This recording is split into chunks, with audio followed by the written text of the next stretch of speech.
Would you like to come in? Please feel welcome. But she had said, why not stew over it after you come in? Perhaps she meant, yes, you can return to the past, but why not come inside first before deciding whether to go or not? The bigger mystery was how the woman could possibly know why he had come. Yet he felt a flicker of hope.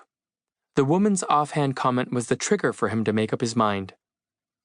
He reached out, turned the doorknob, and opened the door. Clang dong. He stepped into the cafe where, supposedly, you could travel back in time.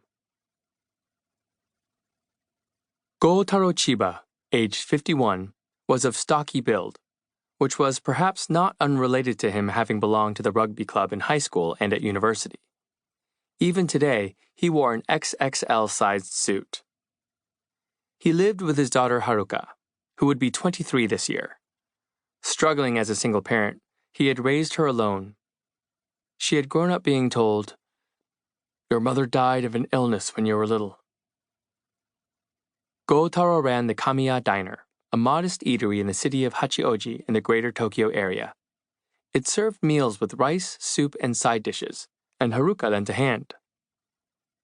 Entering the cafe through the 2-meter-high wooden door, he still had to pass through a small corridor. Straight ahead was the door to the toilet. In the center of the wall to the right was the entrance to the cafe. As he stepped into the cafe itself, he saw a woman sitting at one of the counter chairs. She instantly called out, "Kazu, customer!" Sitting beside her was a boy who looked about elementary school age. At the far table sat a woman in a white short-sleeved dress. With a pale complexion and a complete lack of interest in the world around her, she was quietly reading a book. "The waitress just got back from shopping, so why don't you take a seat? She'll be out soon."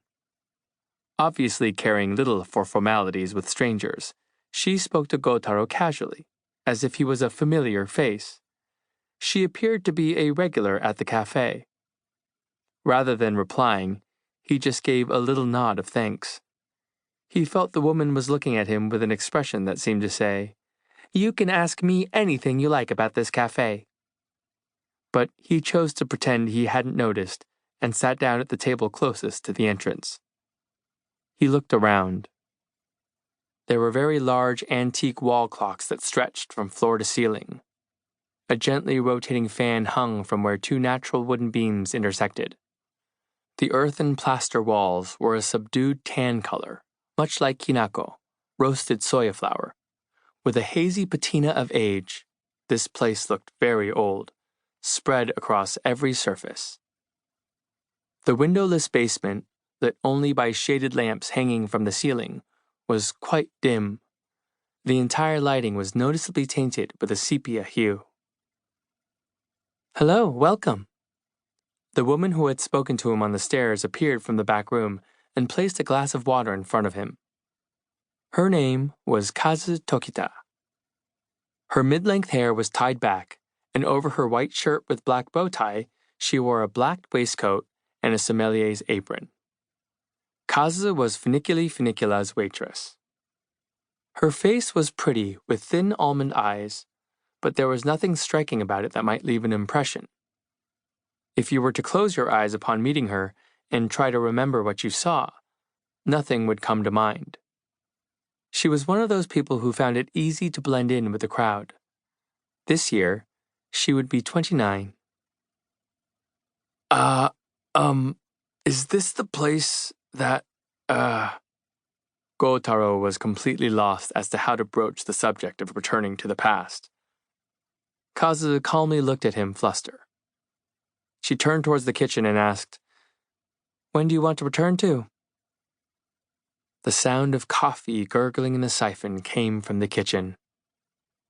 That waitress must be a mind reader. The faint aroma of coffee beginning to drift through the room sparked his memory of that day. It was right in front of this cafe that Go-Taro met Shuichi Kamiya for the first time in 7 years.